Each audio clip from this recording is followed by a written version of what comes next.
This is sections 4.1 to 4.4 of Honors Algebra 2 on some basic polynomial problems. Before we begin, I want you to review the vocabulary of polynomials that's listed on page 167 of your book. So I'll give you a moment to pause the video, go read over that page, and then you can continue playing the video when you're done.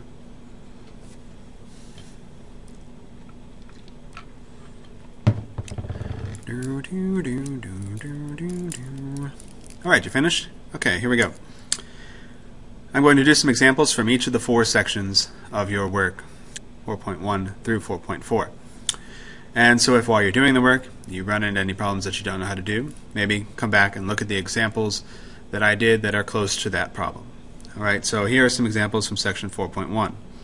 Directions to simplify and arrange in order of decreasing degree of x. Then write the degree.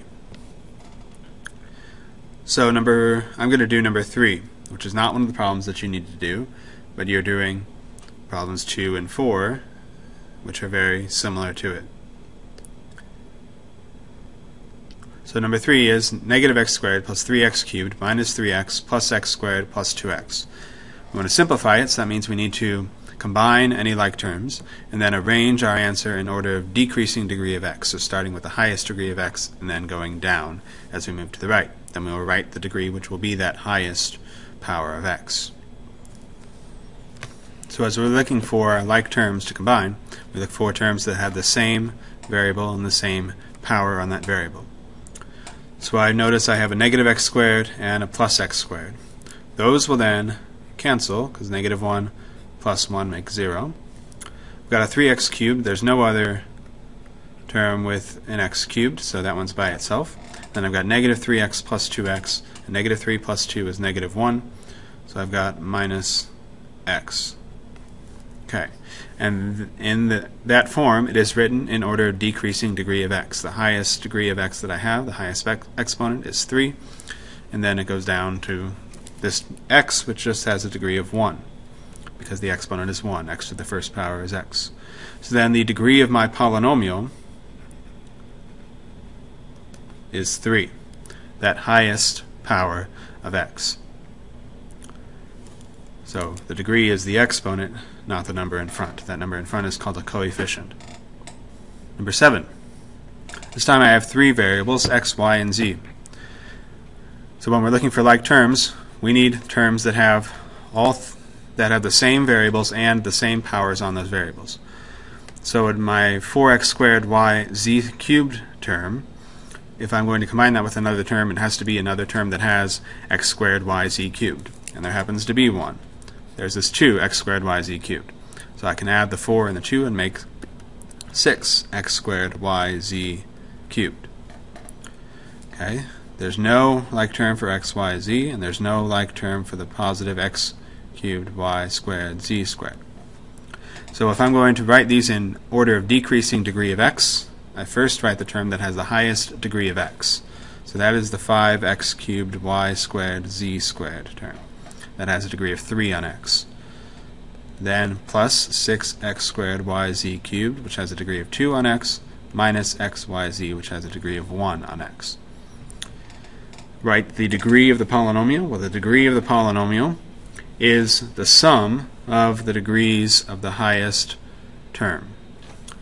So I'm going to add up the powers on those variables in that first term. So the degree equals 3 plus 2 plus 2, which is 5 plus 2, which is 7. That is a degree 7 polynomial. Now number 16, the directions are to add the polynomials and separately to subtract the second polynomial from the first polynomial.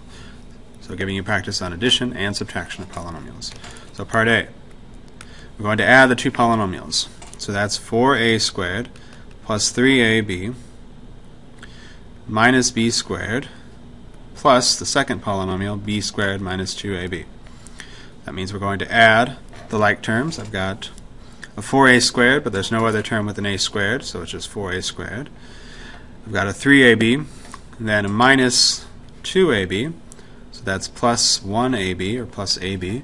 Then I've got a minus b squared and a plus b squared, so that is just 0. So I have 4a squared plus ab. That's what I get when I add them together. Now when I subtract them, I'll have 4a squared plus 3ab minus b squared minus the second polynomial, and I'll need to write this one in parentheses, b squared minus 2ab. The reason I need to write it in parentheses is because I'm subtracting the whole thing. That means I'm subtracting each term. So I'm applying that negative to each term. So first let me distribute that negative. I'll have minus b squared plus 2ab. Now let's combine like terms. 4a squared still doesn't have a like term. I've got 3ab plus 2ab, so that's plus 5ab. And I've got a minus b squared, so that's minus 2b squared.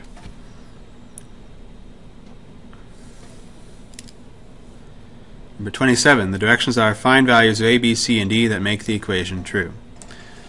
This equation doesn't happen to have a d, but problem number 26 did, and 25 did. That's why they included that in the instructions. This is actually one of the problems that you were supposed to do, is number 27. So what I'm going to do is set it up for you, and then let you go from there. So let's take the left-hand side, and let's simplify that. Let's combine like terms over there. So I've got x squared plus x squared, that makes 2x squared.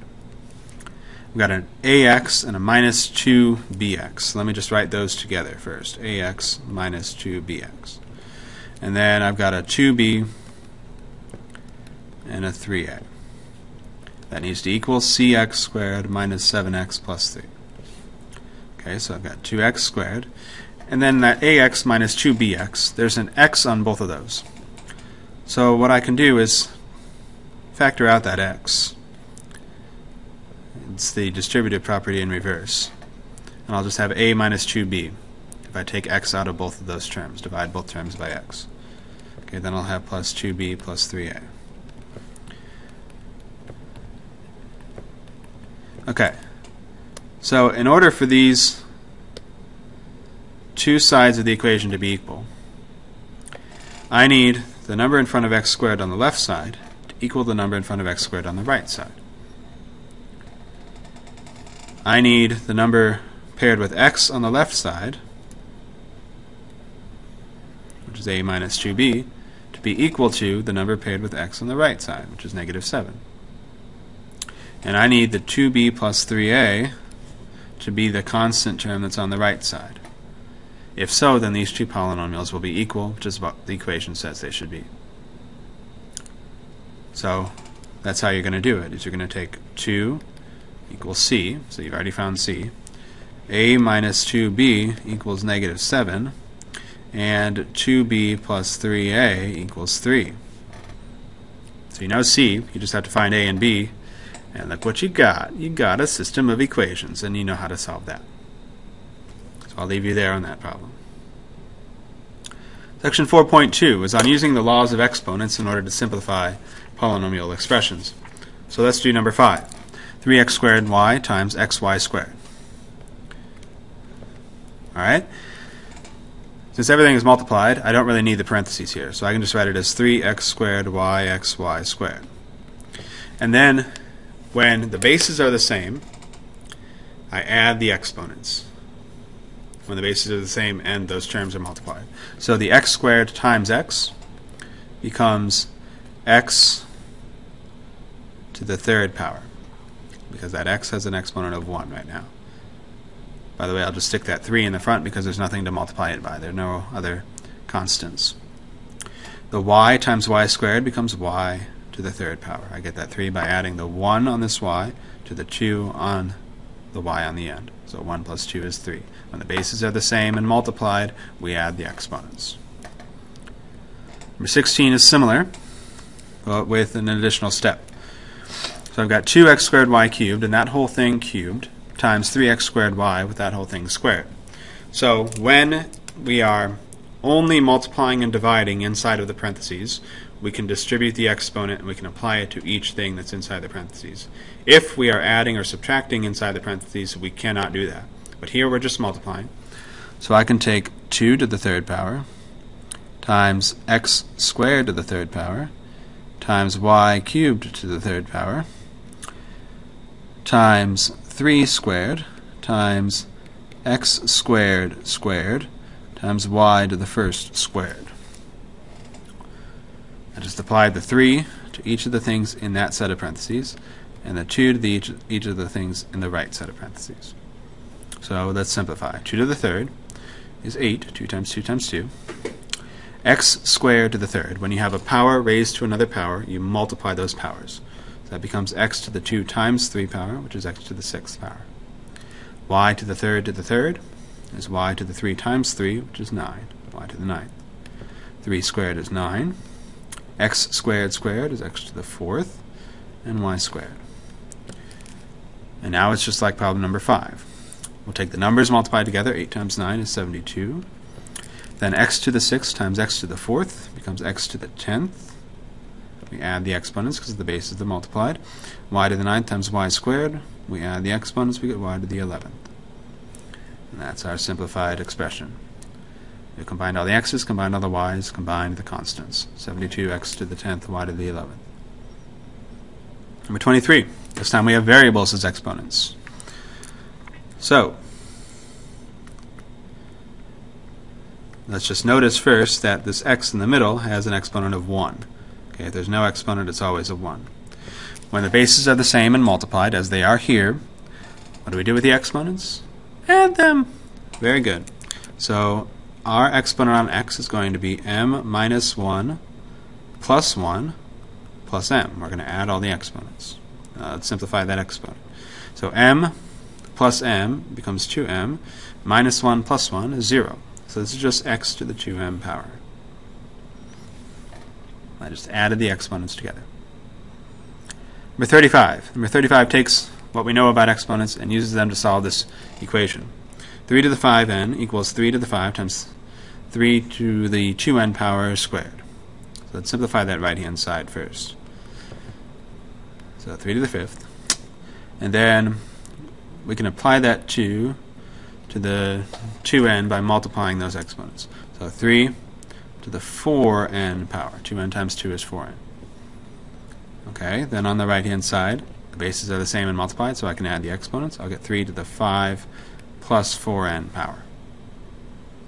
Okay, so let's think about this now. 3 to some power equals 3 to some power. Well, that is only possible if those powers are equal. So this is only true if 5n equals 5 plus 4n. In order for 3 to a power to be equal to 3 to another power, those two powers must be the same. So we can take that equation and we can solve that really easily. We can bring 4n to the left side, have n equals 5. So if n is 5, then that equation must be true. Section 4.3, multiplying polynomial expressions. Number 16, we're doing something you already know how to do, which is to FOIL. We multiply the first terms, which is 10r times r, so that's 10r squared. We multiply the outside terms, 10r times 2s, so that's positive 20rs. Multiply the inside terms, 3s times r, that's positive 3rs. I could always write it as 3sr as well, but since I wrote the 20rs with the r first, I'll write the 3rs with the r first. And then multiply, actually that should be a minus 3rs. Sorry, that was a minus 3s. And then multiply negative 3s times 2s, the last terms, that'll be negative 6s squared. S times s is s squared. Now let's combine like terms. Those middle terms are like terms. They have the same variables, the same powers on those variables. So we get 10r squared plus 17rs minus 6s squared. Now we're done multiplying and simplifying. Number 22. What I'll do is take the x squared and multiply it into the first set of parentheses. I'll distribute it into here, which will then take care of that x squared. That'll be an x to the third minus 3x squared. Now that whole thing is still multiplied by x plus 3. So let's FOIL again. We'll have x to the third times x, which is x to the fourth. Then we'll have x to the third times 3, which is positive 3x to the third. Then we'll have negative 3x squared times x, which is negative 3x to the third. And then we'll have negative 3x squared times 3, which is negative 9x squared. Simplifying, combining like terms, we'll have x to the fourth, 3x cubed minus 3x cubed becomes 0. And we just have minus 9x squared. X to the fourth minus 9x squared. Number 23. xy times x minus y squared. When you have a negative, or when you're adding or subtracting, I should say, when you're adding or subtracting inside of parentheses, you cannot distribute the power into each of the terms. Instead, you need to do what squaring means, which is to multiply it by itself. So x minus y squared is x minus y times x minus y. So let's do that first. Doesn't matter what order we multiply things in, so we can multiply those things first. We'll FOIL that out. We'll have x squared minus xy minus another xy plus y squared. Simplifying in there, we'll have x squared minus 2xy plus y squared. And now let's distribute the xy. xy times x squared is x cubed y minus 2x squared y squared plus xy cubed. When we have multiple variables, just be consistent about the order in which you're multiplying them in, or the order in which you're writing them in. So I'm writing x first on all of these, which is the way we would normally do it when our variables are x and y. We'll normally write x first and then y after that. So be consistent with that in each of your terms. Number 25.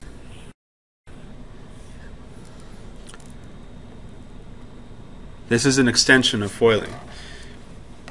The way we do it is to take each term in the first set of parentheses and multiply the term in the second set of parentheses. So I'll start with the 2c. Now we'll multiply it by each of those three terms in the second set of parentheses. 2c times c squared is 2c cubed. Then 2c times negative 3c is negative 6c squared. 2c times 2 is plus 4c. And I'm done with the 2c, and I'll work with the 1, and I will multiply that by each thing in the second set of parentheses. That's really easy. So that's just c squared minus 3c plus 2. Then let's combine like terms. 2c cubed. I've got a minus 6c squared plus c squared is minus 5c squared. I've got a 4c minus 3c is plus c. Then I've got a plus 2. So 2c cubed minus 5c squared plus c plus 2. Number 38. X to the n plus 1 times x to the n minus 1. FOIL it. X to the n times x to the n. Well, the bases are multiplied, so we add the exponents. N plus n is 2n, so that'd be x to the 2n power. That's what I get when I take x to the n times x to the n. Okay, x to the n minus times negative 1 is minus x to the n. 1 times x to the n is plus x to the n. And then 1 times negative 1 is negative 1. So I've got x to the 2n, and each of those middle terms cancel. Negative x to the n plus x to the n is 0. Then I've got a minus 1. So x to the 2n minus 1. Number 40. Just like I can't distribute a squared, a power of 2 when I'm adding inside the parentheses, I cannot distribute a power of 3 when I'm adding or subtracting inside the parentheses. So instead, cubing a plus b is the same as taking a plus b times itself 3 times. A plus b times a plus b times a plus b. Okay, so let's take those last two and let's FOIL those out. We'll have a squared plus ab plus ab plus b squared. Combining like terms in there makes a squared plus 2ab plus b squared. Then I can multiply the a plus b into that second set of parentheses by taking the a times everything in there plus the b times everything in there. So working with the a first, we'll have a cubed 2a squared b plus ab squared. Then I'm done with that a, we'll work with the b. So plus a squared b plus 2ab squared plus b cubed. Combining like terms, I've got an a cubed, no like term for that. I've got a plus 2a squared b, and then a plus a squared b makes a plus 3a squared b. I've got a plus ab squared plus 2ab squared. That's a plus 3ab squared. And I've got the plus b cubed on the other end.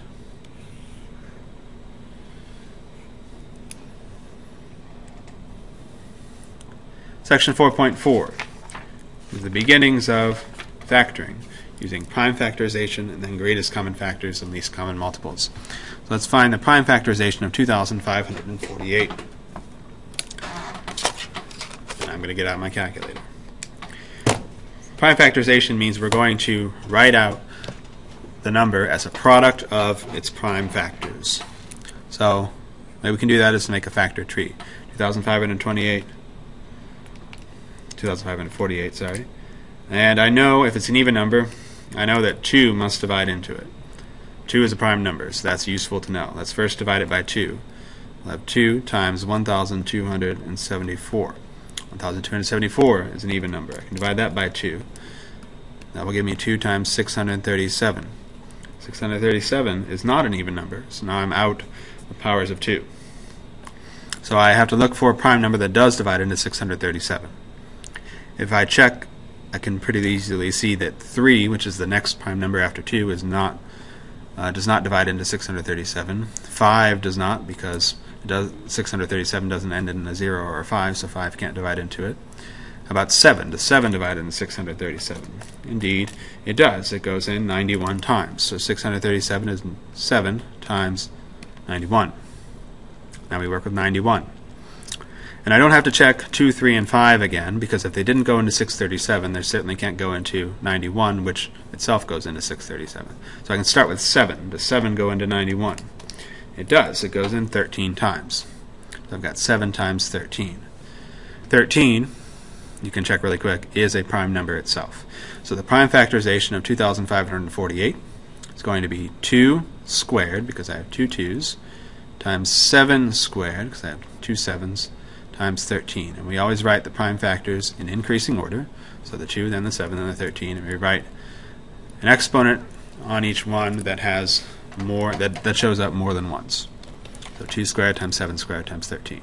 If I were to multiply that out, I would get exactly 2,548. This is useful because it helps us to find greatest common factors.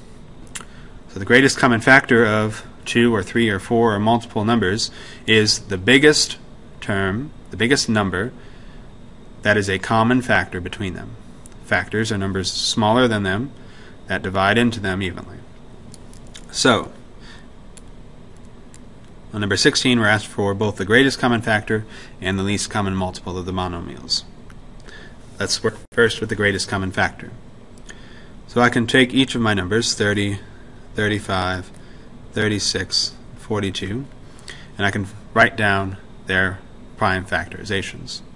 So 30 is 2 times 15. 15 is 3 times 5.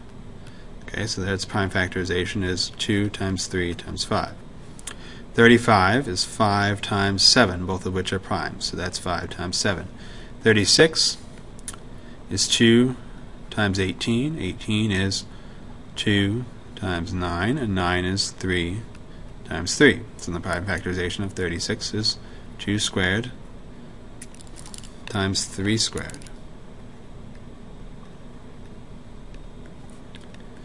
42 is 2 times 21, and 21 is 3 times 7. So the prime factorization of 42 is 2 times 3 times 7. So the greatest common factor is going to be the biggest number that I can form by combining the common prime factors of each of these numbers.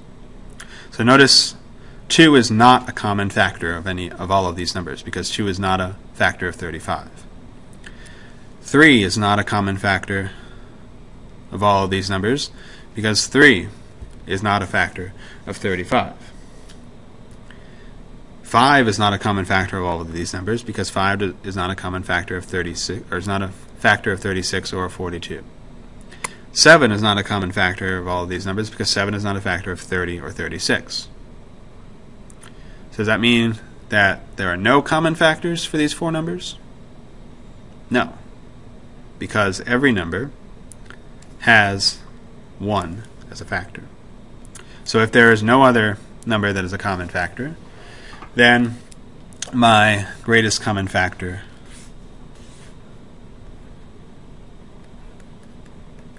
is 1. If there was a common factor, if there was a prime factor that was common between all of them, I would take all of those prime factors that were common between all of them and I would multiply those together to get my greatest common factor. So if all of them had 2 as a common factor and 3 squared, then I would take 2 times 3 squared, or 2 times 9, or 18, and 18 might be my greatest common factor. Here I don't have any common factors other than 1, so 1 is my greatest common factor. For part B, the least common multiple. Now multiples are different from factors. Multiples are numbers at least as big, if not, or bigger than the numbers that we get by multiplying each of our numbers by another number. So some multiples of 30 would be 30, because 30 is 30 times 1, 30 times 2, which is 60, 30 times 3, which is 90, and 120, and 150, and 180, and so on. I can keep going if I need to later. 35, some factors are 35, 70, 105, 140, 175, and I haven't yet run into a factor that's common between 30 and 35, so I'm going to keep going. And 175 plus 35 is 210. In my list of 30, the next one also happens to be 210. So let's see if 210 is also a multiple of 36 and a 42. 210 divided by 36 is not a whole number. So 210 is not my least common multiple because it's not a multiple of 36. Okay? So I don't need the multiples of 36 that are lower than that, but I can list them anyway.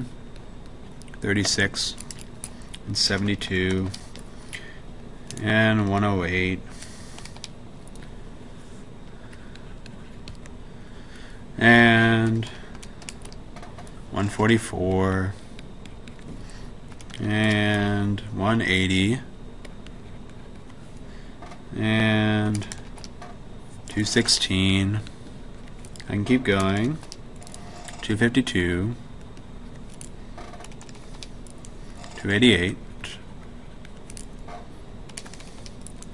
324, 360. I kept going to 360 because I know I need a number that ends in a 0. Otherwise 30 is not going to divide into it. Okay, does 35 go into 360? Nope. So I'm going to have to keep going. But you get the idea, and I can take 42 and list out its common multiples. So it turns out if I kept going, my number would be 1,260.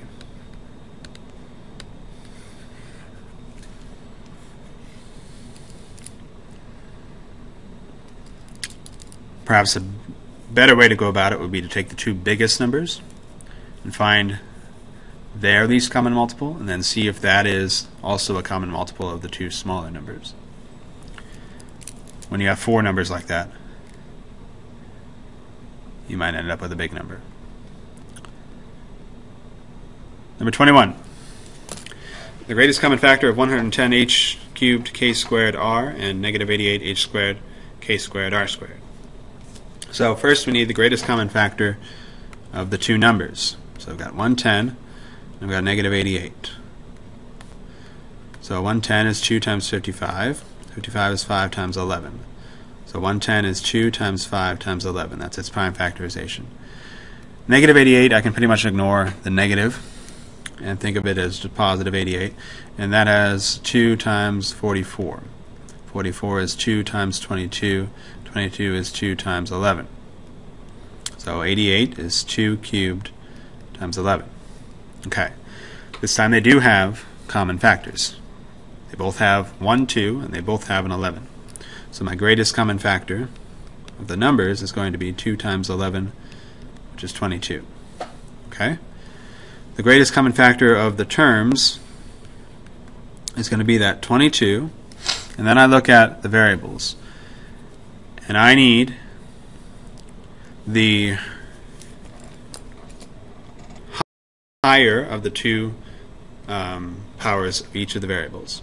In order to have a common factor, I need what they have in common. Well, they each have two h's, because h cubed is h squared times h. So it has an h squared in it, and the second term has an h squared.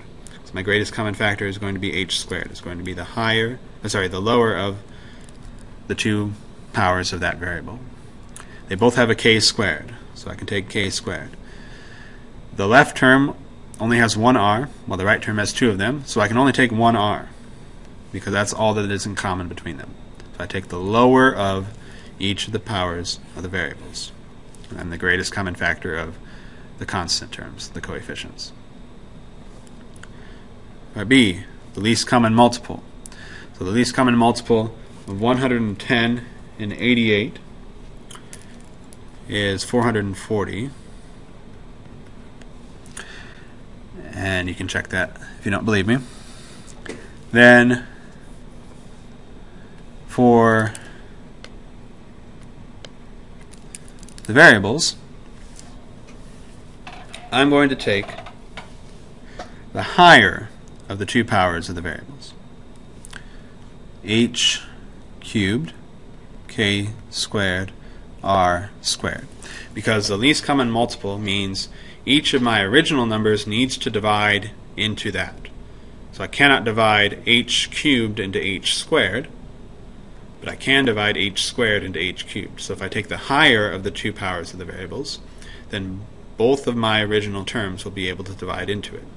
So 110 divides into 440, h cubed divides into h cubed, k squared divides into k squared, r divides into r squared. So my whole first term will divide into my least common multiple.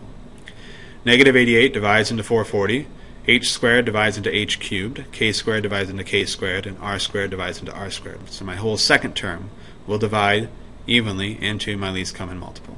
So I take the higher of the two powers of the variable when I'm finding the least common multiple.